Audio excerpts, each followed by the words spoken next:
Welcome to the Twisted Tentacle Inn. I am your innkeeper, and today I'm joined by... No Fun Allowed. And today we'll be discussing the Fey.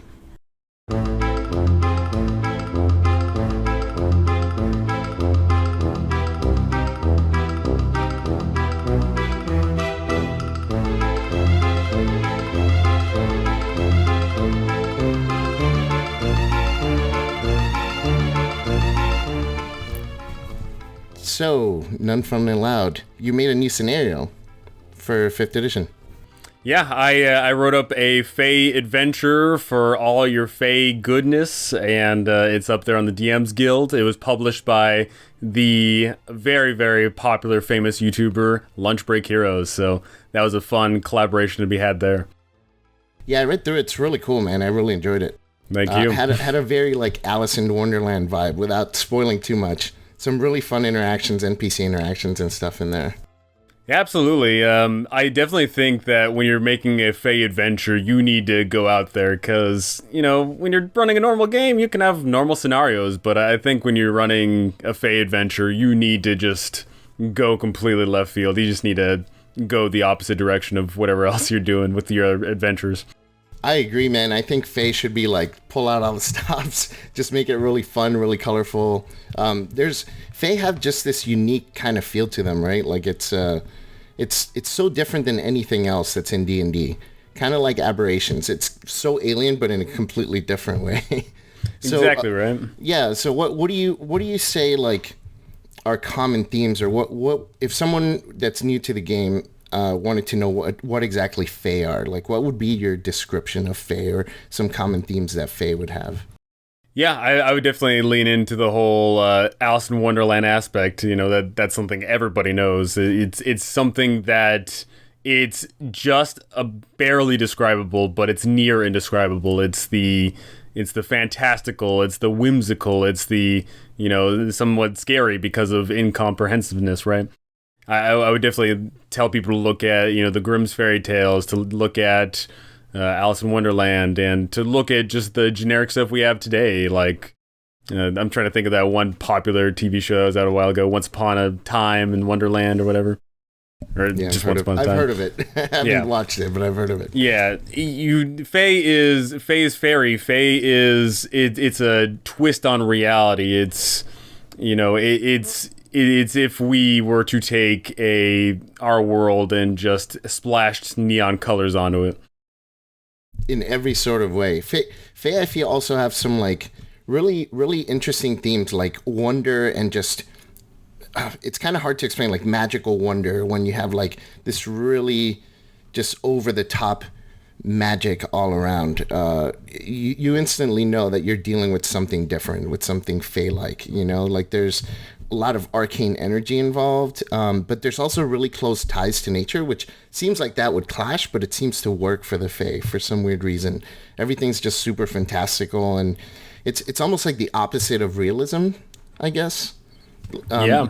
You mentioned fairy tales, and I think like the closest thing to human, like reality, you know, stories that have to do with Fey, I think most of them are kind of grounded in or got their start in some kind of fairy tale. Like Grimm's fairy tales is huge. I mean, I think almost all of them have some kind of Fey aspect to it, right?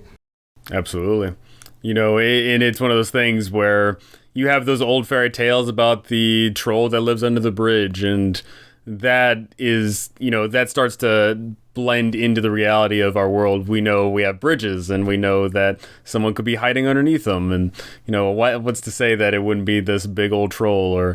And then you slowly start to dive down deeper and deeper into that route of, okay, this is believable, then what is more believable, or what is possible? And that's what I like about the Fey aspect of it, is it's not incomprehensible to a, you know, monstrous degree like Aberrations, you know, alien in nature with technology and science. It's grounded in something substantial, something that you can touch and feel and see. That's a good point.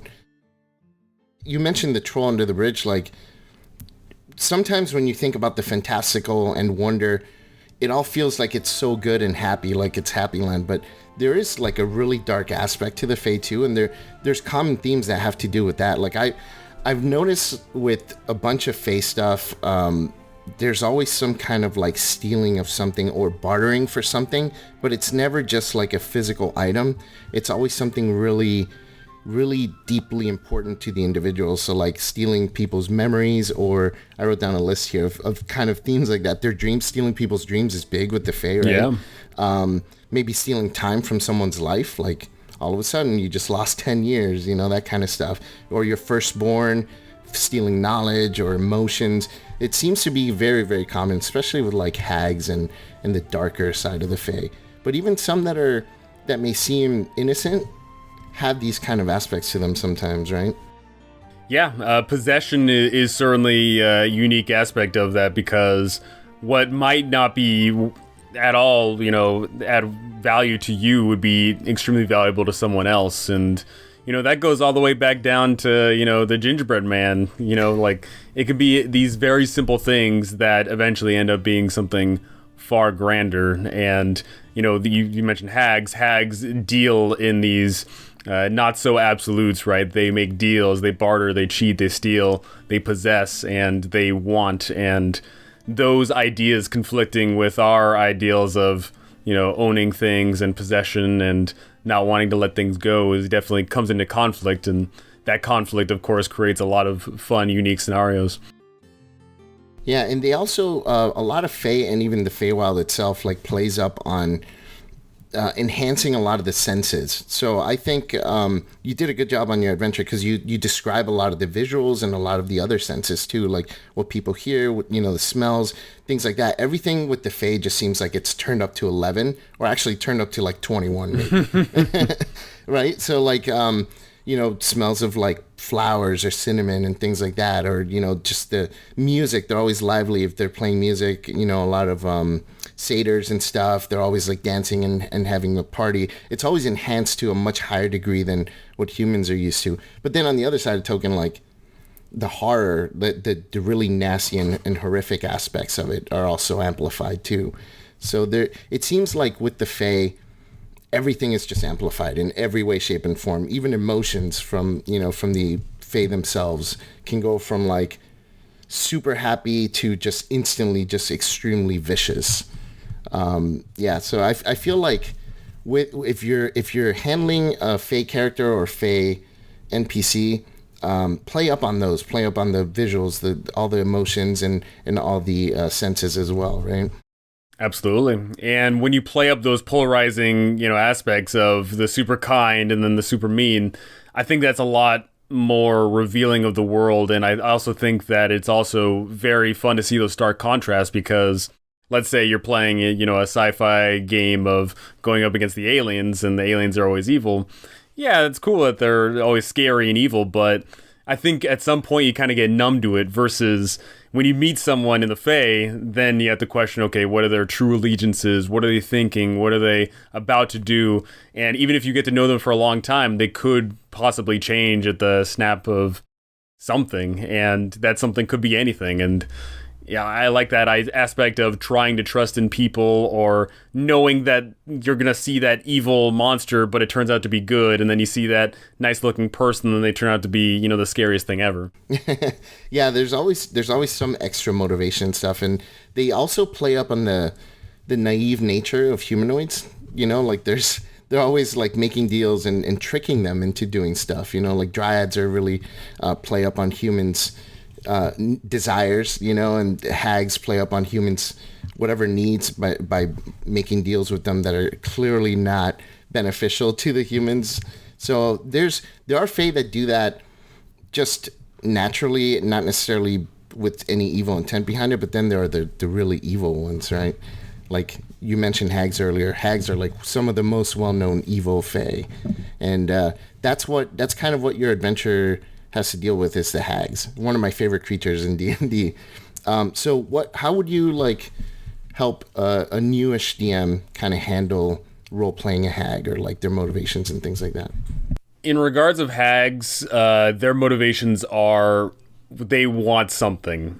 They, you start doing up that ad lib thing of, this hag named da-da-da wants this da-da-da, and they're going to attain it by doing that.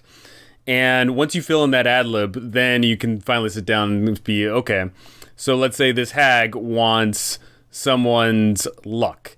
How are they going to take someone's luck? Then they have to present a scenario for someone to give away their luck. Like, this person goes to gamble and then they lose. And then they say, oh man, I'm not feeling lucky today. Then the hag can approach them and say, oh, hey, if you're not feeling lucky, then maybe you don't need it anymore. Why don't you give that to me and I'll give you the thing that you just lost gambling in return. A very simple scenario there, but you can obviously just expand that on any number of ways. And they are going to do whatever it takes to get what they want, but they're going to try to do it with the least amount of resistance. They aren't going to run up and just take your hair because that's boring. They're going to want to sell you something in order for you to pluck a hair out and give it to them. That's a lot more rewarding. There's in old folklore and tale, there is a lot of emphasis on willingness.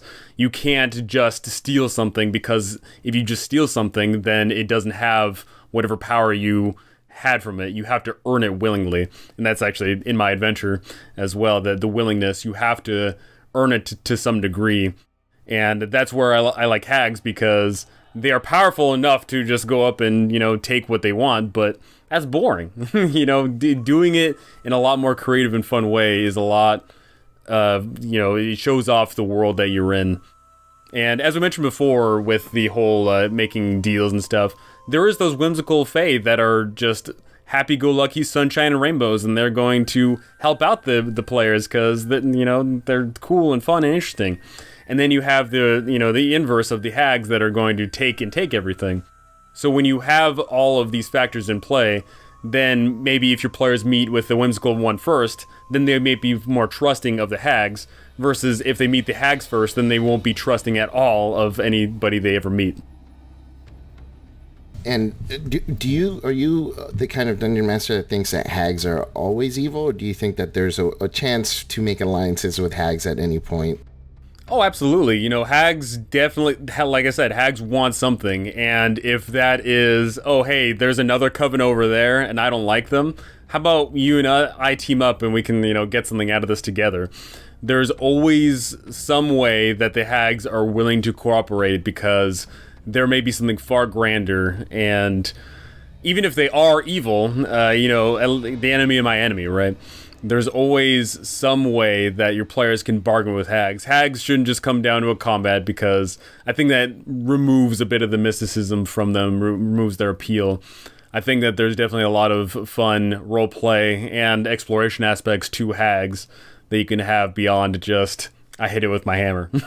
Yeah, they have so much flavor, man. I agree with you. Like, going up against a hag, like, just head on, it's just so boring. And they're not always just out to, like, kill. Like you said, there's always something else happening. They enjoy it more. Like, that's what kind of they thrive on, is the suffering of people and tricking them into creating this hole for themselves, putting people in a situation where they're so desperate they're willing to do something so extreme or trade something so extreme, and then later they end up regretting it. Kind of like it's not a hag movie, but have you ever seen the movie The Mist? It's like a Stephen King story. Yes. You remember the ending? Mm-hmm. Not to spoil it for anyone, but that's the type of thing that a hag longs for, is like where you've reached this point of desperation and you just do the unthinkable, and then only to realize that you never even had to do it to begin with. Like, if you had just waited a little bit longer, and that's the kind of thing that I think could really make a hag encounter really awesome, is to play up on that and have your players feel like, oh my God, she just completely outsmarted us and tricked us. And not so much like she killed the whole party, but she made you do things that you thought you chose to do yourself, and in the end you were just tricked into it.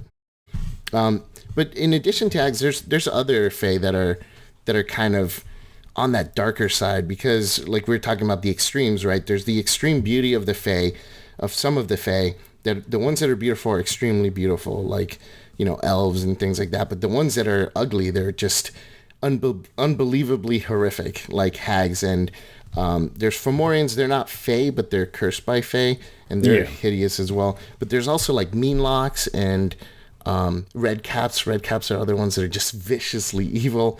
There's some nasty, nasty Fey out there.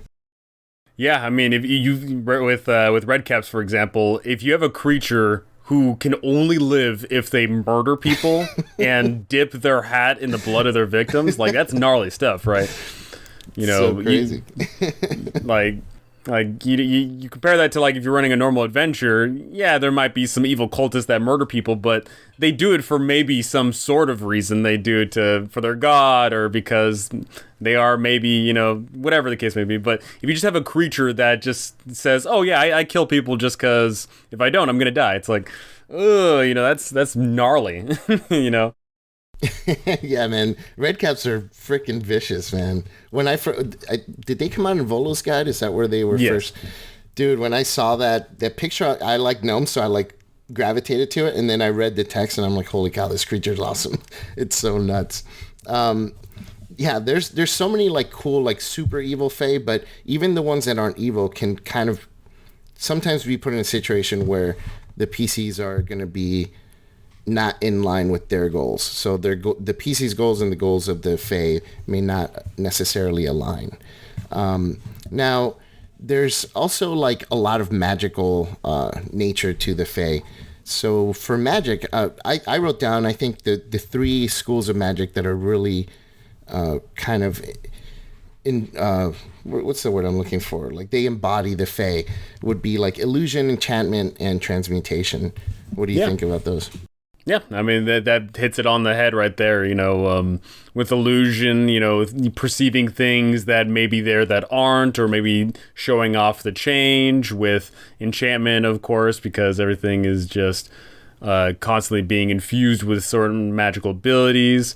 And, you know, with the Fey itself, it is just, it should be shown off as, you know, it's erratic to a degree, but it's also a structured erraticness. It's not going to do, like, once you know the Fey, you know what it could potentially happen. It's not going to be evocation, right? It's not a crazy fireball or something.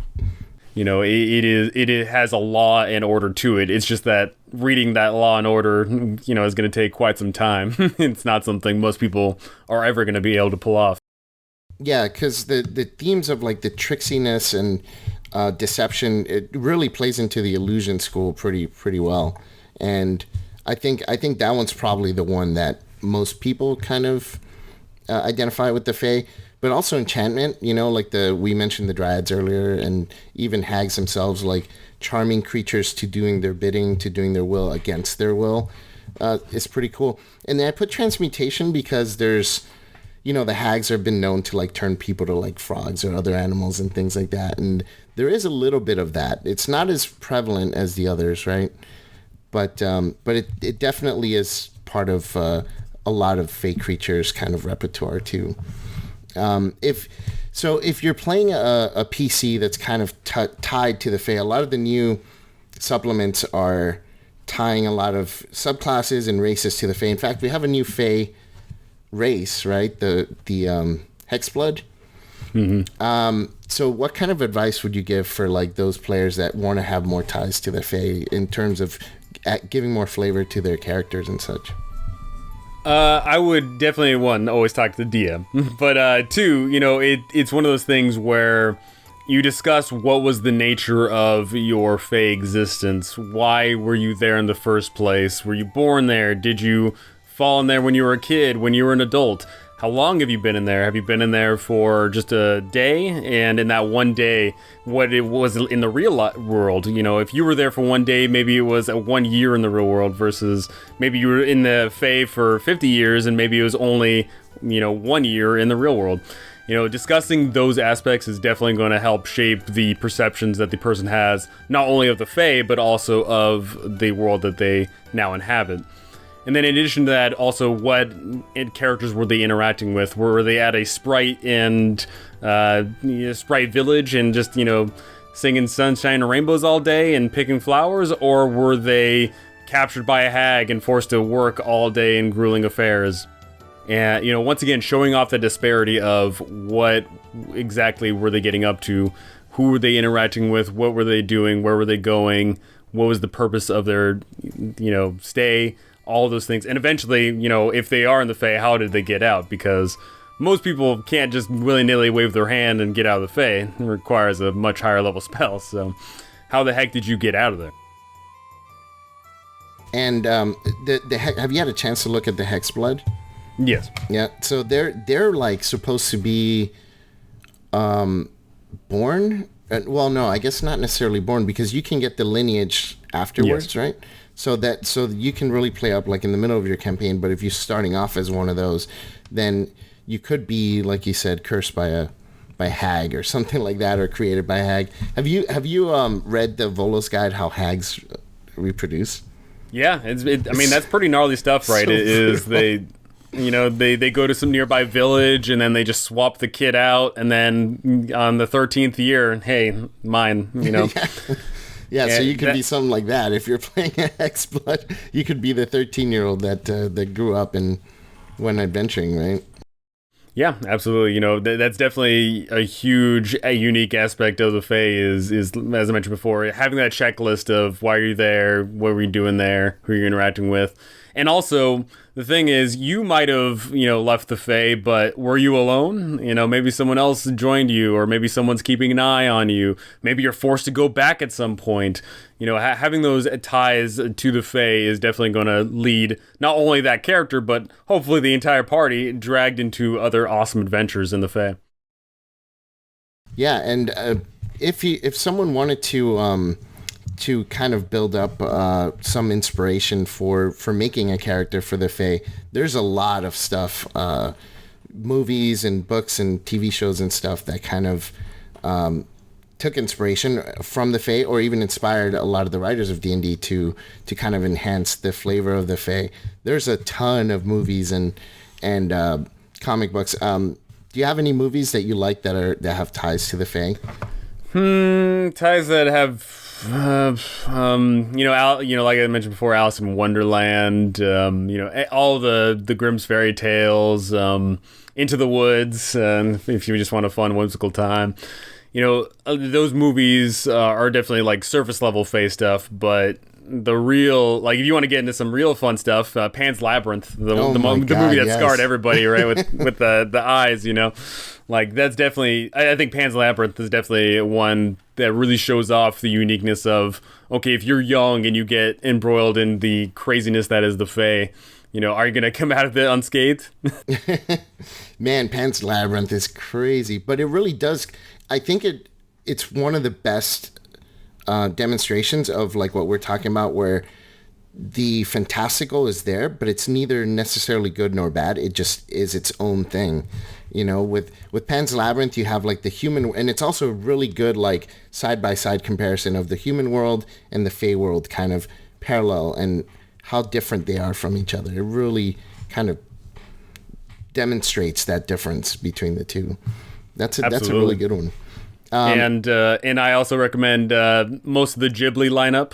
Ghibli? A lot of Ghibli movies. Pretty good stuff there. What's the Ghibli? You don't know what Studio Ghibli is? No. What is it? Howl's Moving Castle? No. Princess Mononoke? No. Oh my goodness. You're okay, you're not into anime, I guess, but it's anime. Okay. Yeah, no, I'm not. I like anime. I like the the art and stuff like that. I just never have time for it. No. But I don't, so I never gotten into it, but it's not because I dislike it or anything. Wow, so there's a lot of good anime that has Fae, huh? Oh, for sure. One that came out semi-recently was The Magus Bride, and that dealt with someone that basically just one day ended up falling into a Fey Wild scenario where she's now married to this weird, somewhat of a devil thing, and that whole aspect of now, what is this world that she's fallen into? So Magus Bride's a pretty good one to fall in. The Studio Ghibli stuff, Princess Mononoke, My Neighbor Totoro, Howl's Moving Castle, those ones are fantastical in a sense, for sure. Labyrinth is really good too. Yeah, Labyrinth. I mean, we need some Bowie in our life, right? Everyone needs some Bowie. King. Even though there are like a lot of like mentions of Goblin and stuff, it really feels like a Fey movie. And even the land itself, like the whole labyrinth, that's very Fey-like to do something like that. For I also sure. wrote Legend. Have you seen Legend with Tom Yes, Cruise? Legend's a good one. Legend, just you sit there and you think to yourself, oh, it's gonna be a cool, awesome action adventure movie, and to a degree, it is an action movie, but it's also dealing with some weird aspects, and these people going out and dealing with these creepy things. Yeah, I feel like the NPCs, the supporting cast in that movie, almost all of them are like Fey-like creatures. Yeah. There's the little kid and then the little flying sprite thing. And then they meet a lot of things that are Fey-like in that movie. There's a hag that jumps out from they're walking through a bog or something. Bog, yeah. Yeah, so that one, if you want Fey inspiration, that's another really good one. Yeah, I feel like the few we mentioned are all really good. So that's if you're a DM and you want some really, really good inspiration so that you can describe your stuff for your players, I think watching a movie that will give you the visuals, it'll give you the sounds, it'll kind of give you some inspiration for that. And then just play up on other emotions, other senses, music and smells and things like that. Yep. So in terms of any other Fey stuff, do you have any other information that you'd like to share regarding the Fey that you wanted to kind of go over here? Yeah. I mean, like I mentioned before, when you're describing the Fey, make sure that people are always curious. You want people to, if you're walking through these grass plains, go ahead and, tell the players, okay, you see this one grass plain, but you look to the left and you see that there's clearly a color change, and then you go over there and then you see there's a whole bunch of weird insects you've never seen before. Make sure that they're always, as they're moving from scene to scene, always curious about what's going to be around the corner. Eventually, at some point, they may get used to the erratic nature of it, but make sure that at least there's still that mystery to it, that there's still some uniqueness there. Make sure that they are constantly never knowing what is around the corner. That's some really good advice. And your adventure is a really good kind of description of different themes and topics of the Feywild and dealing with Fey creatures. It's, I think, a great source for people to kind of look at, even if they're making their own adventures. It's a really good adventure to look at for Fey. And you can pick that up in the DM's Guild. And what's it called again? The Evil of 3. The Evil of 3, and it's 3 different adventures that you get for the price of one, which is a really good bargain. Absolutely. And it comes highly recommended. I've read through it, and it's super fun. There's 3 different feels to them too. It's not like the same feeling for all 3. They all deal with different aspects of the Fae, which is really cool. Yeah, that's something that we wanted, right? We wanted basically, we didn't want 3 different, adventures that are basically the same thing. We wanted there to be a tonality change. We wanted there to be different areas, different scenes, different motivations, and I'm glad, I'm pretty happy with the finished product, because I think it comes together pretty awesomely. Yeah, it came out really good. Well, thanks for joining us today. No Fun Allowed. It's really good talking to you. I'm a big fan of your channel. I think your lore stuff and your really deep dives into each adventure is super helpful. It's definitely helped me as a dungeon master. So anyone here that hasn't heard of No Fun Allowed, check out the channel. I'll link it in the video description down below. And thank you. Thanks again for joining us, man. Oh, it was an absolute blast. Thank you.